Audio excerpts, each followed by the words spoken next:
Media మిత్రులకి and print media, electronic media, social మీడియాలోంచి వచ్చినటువంటి అందరికీ కూడా హృదయపూర్వక నమస్కారాలు. గత 45 రోజుల నుంచి పిఠాపురంలో మా క్రూ అంతా పనిచేస్తున్నాం.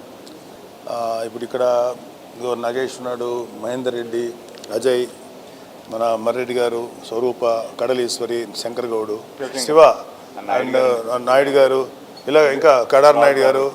సో వీళ్ళందరూ లోకల్గా వీళ్ళందరూ బాగా పనిచేశారు. ఇంకా ఇక్కడికి ఇవాళ రాలేదు చాలామంది.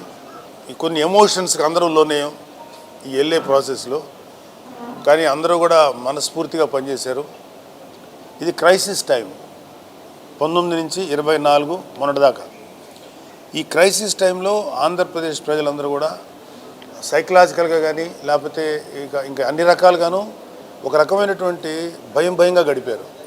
ఎందుకంటే స్వేచ్ఛాపూరితమైన వాతావరణం లేదు, ఒక డెమోక్రటిక్ వాల్యూస్ లేవు.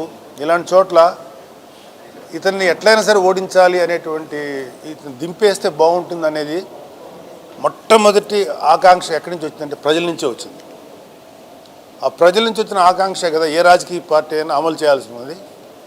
సో ఆ ఆకాంక్షలు బాగా ముందు తెలుసుకున్న వ్యక్తి, ఎంటైర్ స్టేట్లో ఉన్న అన్ని పార్టీల కంటే ముందు తెలుసుకున్న వ్యక్తి మా ప్రెసిడెంట్ పవన్ కళ్యాణ్ గారు. అందుకనే ఇప్పటం సభలో వైసీపీ వ్యతిరేక ఓటు చీలనివ్వను అన్న తీసుకున్న ఒక ప్రతిజ్ఞ లేకపోతే ఒక మాట ఈరోజు దాకా తీసుకొచ్చాం. అండ్ ముఖ్యంగా ఇవాళ పిఠాపురం ప్రజలందరూ కూడా మీ అందరి తరఫున మనస్ఫూర్తిగా థ్యాంక్స్ చెప్తున్నాం. ప్రత్యక్షంగా మేము అందరం చూసినప్పుడు ఇక్కడ ఓటు ఎలా వేశారంటే ప్రేమతో ఓటు వేశారు. కేవలం మా పవన్ కళ్యాణ్ నిలబెట్టుకోవాలి అనేది ఎక్కువ మంది ఒక ప్రిడామినెంట్గా మాకు వచ్చినటువంటి ఓటింగ్ అది. సో నేను ఆ విషయంలో పిఠాపురం ప్రజలకి మా ప్రెసిడెంట్ గారి తరఫున మనస్ఫూర్తిగా కృతజ్ఞతలు చెప్తున్నాను. ప్రేమతో ఓటేశారు. సో ఆ విధంగా పిఠాపురం ప్రజల యొక్క ప్రేమను మేము ఎలా అయినా సరే వాళ్ళకి ఎంతైనా బాగా చేయాలనేది ఇంకా బాధ్యత పెరిగింది. మేము ఒకటే చెప్తాం, పిఠాపురం ప్రజానికం మమ్మల్ని నిండు మనసుతో మా అధ్యక్షుడు పవన్ కళ్యాణ్ గారిని ఆశీర్వదించారు. సార్ ఎప్పుడైతే ఇక్కడ డిక్లేర్ చేశాడో సార్ యొక్క విజయం ఆ రోజే నిర్ణయం అయిపోయింది. మేము చేసిందంతా ఏంటంటే ఎన్నికల ప్రాసెస్లో దాన్ని చేసాం. మామూలంగా కూడా సార్కి ఏ ఓట్లు వచ్చాయని కానీ సార్ని మేము గెలిపించామని కానీ మేము ఎవరు అనుకోవట్లే. సారు నిర్ణయం ఆ రోజు ఏ రోజైతే అభ్యర్థిత్వం ప్రకటించారో ఆ రోజే పిఠాపురం నియోజకవర్గంలో ప్రజానీకం అంతా కూడా ఒక నిర్ణయానికి వచ్చేసేస్తారు, అందులో అనుమానం లేదు. ఈ ఎలక్షన్ జరిపించింది కూడా మేము వెనకుండి నడిపించాం. మా నాయకత్వం ముందుంది, లోకల్ నాయకత్వం. అల్టిమేట్గా ఆఖరి రోజున ఎలక్షన్ నడిపించి మాత్రం జన సైనికులండి. ప్రతి బూతు కమ్మేశారు. ప్రతి బూత్లో కనీసం 60-70 మంది జన సైనికులు ఉన్నారు. పొద్దున్నుంచి సాయంత్రం నేను 7-8 గంటలకు కూడా బూత్లో తిరిగితే ఒక బూత్లో 70 మంది జన సైనికులు పహారా ఉన్నారు సార్. నిజంగా మా అధ్యక్షులు ఎప్పటి నుంచో ఒకే కోరిక, ఆశ, ఒక నమ్మకం ఉంది ఆయనకి, ఈ జన సైనికులు ఈ పార్టీ నడిపిస్తారని. ఆ రోజు నిన్న మీ నాయకత్వంతో కూడా మా కళ్ళతో చూసాం. వారి శక్తి ముందు మా నాయకత్వంతో కూడా వెరవలబోయాం. నిజంగా కొట్టే అంత బలంగా నిలబడిపోయారు సార్ వాళ్ళంతా. ఇదే కాదు, ఈవేళ మాకు ఉన్న ఆధారం రిపోర్ట్స్ ప్రకారం రాష్ట్రం మొత్తం ఏ బూత్ దగ్గరైనా కూడా జన సైనికుడు అలా నిలబడి పహారా కాశాడండి. ఈవేళ మా అధ్యక్షుడు ఏదైతే ఆశించాడో ఆ కళ నిజంగా సాకారమైంది. ఎప్పుడు కూడా పిఠాపురంలో రానంత మెజార్టీ వస్తుందని మేమంతా కూడా ఆశాభావంతో ఉన్నాం. ఈ ప్రాసెస్లో మాకు సహకరించిన జనసేన పార్టీ నాయకులు, జన సైనికులు, తెలుగుదేశం పార్టీ నాయకులు, ముఖ్యంగా మాజీ శాసనసభ్యులు వర్మ గారు, వారు అందించిన సహకారం, అదేవిధంగా బీజేపీ నాయకులు, వారి కార్యకర్తలు అందించిన సహకారం మేము మరవలేనిది. అదేవిధంగా పత్రికా ముఖంగా కూడా మీరంతా కూడా మాకు అందించినటువంటి ఈ సహకారం మేము మరవలేనిది. ప్రింట్ అండ్ ఎలక్ట్రానిక్ మీడియా వారందరికీ కూడా మనస్ఫూర్తిగా కృతజ్ఞతలు తెలుపుకుంటున్నామండి. ఎందుకంటే పవన్ కళ్యాణ్ గారు ఎప్పుడైతే పిఠాపురం నియోజకవర్గం నుంచి పోటీ చేస్తామని చెప్పి అనౌన్స్ చేశారో అప్పటి నుంచి పోలింగ్ కంప్లీట్ అయ్యేంత వరకు కూడా మీరందరూ కూడా మా అందరికీ ఇచ్చినటువంటి సహకారం మరవలేనిది. పత్రికా ముఖంగా మీ అందరికీ కూడా మరొకసారి కృతజ్ఞతలు తెలుపుకుంటున్నాము.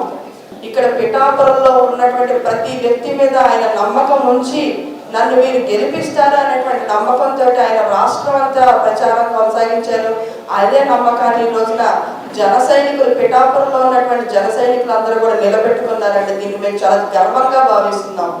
రేపు ఫ్యూచర్లో పిఠాపురం నియోజకవర్గాన్ని ఒక ఐకానిక్ నియోజకవర్గంగా పవన్ కళ్యాణ్ గారు చూపించబోతున్నారు. పవన్ కళ్యాణ్ గారు పిఠాపురం నియోజకవర్గాన్ని ఏ విధంగా అభివృద్ధి చేస్తారనేది రాష్ట్రం మొత్తం కాదండి, దేశ వ్యాప్తంగా కూడా గమనిస్తూ ఉంటుంది. కాబట్టి ఈ రోజున రేపన్న రోజున పిఠాపురం నియోజకవర్గం అనేది ఒక ఐకానిక్ నియోజకవర్గంగా నిలబడుతుందంటంలో ఏ సందేహం లేదు. నిన్న పరిపూర్ణంగా పిఠాపురంలో ఉన్నటువంటి ప్రతి ఒక్క ఓటర్ మహాశయుడు పొద్దున్నే 6 గంటల నుంచి క్యూ లైన్లో ఉండి రాత్రి 11 గంటల దాకా ప్రతి ఒక్కరు వారి అమూల్యమైన ఓటు జనసేన పార్టీకి ఇక్కడ ఎమ్మెల్యే అభ్యర్థి పవన్ కళ్యాణ్ సార్కు, అదే మాదిరిగా ఎంపీ అభ్యర్థి అయినటువంటి ఉదయ్ శ్రీనివాస్ గారికి మొత్తం ఒక మంచి పర్సెంటేజ్ ఆఫ్ ఓట్స్ దాంట్లో వేయడం జరిగింది అని మేము భావిస్తున్నాము. ఇక్కడ ఒక 45 రోజుల నుంచి ఉన్నప్పుడు మమ్మల్ని ఈ లోకల్ ఏదైతే లీడర్స్ ఉన్నారో, క్యాడర్ ఉన్నారో, జన సైనికులు కానీ, వీర మహిళలు కానీ, మేము వేరే ఊరు నుంచి వచ్చి ఇక్కడ ఒక నాయకత్వం రోల్ కాకపోయినా ఒక గైడెన్స్ ఇచ్చే రోల్లో తీసుకున్నప్పుడు మమ్మల్ని వాళ్ళు ఇనిషియల్గా కొంచెం రెసిస్టెన్స్ ఉన్నా అర్థం చేసుకున్న తర్వాత చాలా బాగా కోఆపరేట్ చేసి ఇవాళ మేము ఎంత కలిసిపోయినా ఉంటే ప్రతి ఒక్కరూ మమ్మల్ని మా ఇంటికి పోయినాక వచ్చి కానీ పోవడానికి లేదు సార్ అనే లెవెల్కి ఇక్కడ లోకల్ క్యాడర్ కానీ, లీడర్స్ కానీ అందరితో మమేకం అయిపోయినాం. ఇవాళ ఒక రకంగా పిఠాపురం వదిలి మళ్ళీ ఊరికి వెళ్ళిపోతున్నాం అంటే ఒక చిన్న బాధ ఉంది. అయ్యో ఇక్కడ ఇంత ప్రజలతో మనం బాగా కలిసిపోయినాము, అందరితో రోజు అన్న అక్క చెల్లి అనుకుంటూ తిరుగుతున్నామే, మళ్ళీ మనం పోతున్నాము అక్కడికని. సో మీరు వాళ్ళు ఎవరైతే పిఠాపురం మా జన సైనికులు కానీ, వీర మహిళలు కానీ, మా క్యాడర్ కానీ, అలాగే పిఠాపురం మొత్తం జనాలు కానీ మా మీద చూపించిన ప్రేమకి మేము ఎప్పుడూ గుర్తుపెట్టుకొని ఉంటాం. అలాగే వాళ్ళు ఎంతో ప్రేమతో మీరందరూ చెప్పారు పవన్ కళ్యాణ్ గారు గెట్టేశారని ఓట్లు, దాన్ని కూడా మేము ఎప్పుడు ఒక కృతజ్ఞతా భావంతో పిఠాపురంలో మేమున్న ఈ 45 రోజుల గురించి, ఈ మెమరీస్ గురించి ఒక ప్రేమభావము, అదే కాకుండా ఒక కృతజ్ఞతా భావంతో ఉంటామని చెప్పి మీ మీడియా మిత్రులు కూడా చాలా సహకరించారు. మీ అందరికి కూడా కృతజ్ఞతలండి. పవన్ కళ్యాణ్ గారి విజయంలో ఇవాళ కూటమి అంటే టీడీపీది అలాగే బీజేపీది పెద్ద భాగస్వామ్యం ఉన్నది. సో మా జనసేన పార్టీ తరఫున టీడీపీ వర్మ గారికి, వాళ్ళ నాయకులకి, వాళ్ళ క్యాడర్కి, అలాగే బీజేపీ నాయకత్వానికి, వాళ్ళ క్యాడర్కి కూడా మేము జనసేన పార్టీ తరఫున మా నాయకుల తరఫున కృతజ్ఞతలు తెలుపుకుంటున్నాం. మరి ముఖ్యంగా పిఠాపురం ప్రజలందరికీ మనస్ఫూర్తిగా థ్యాంక్స్ చెప్తాను. మీ please convey. Thank you very much. Love you all.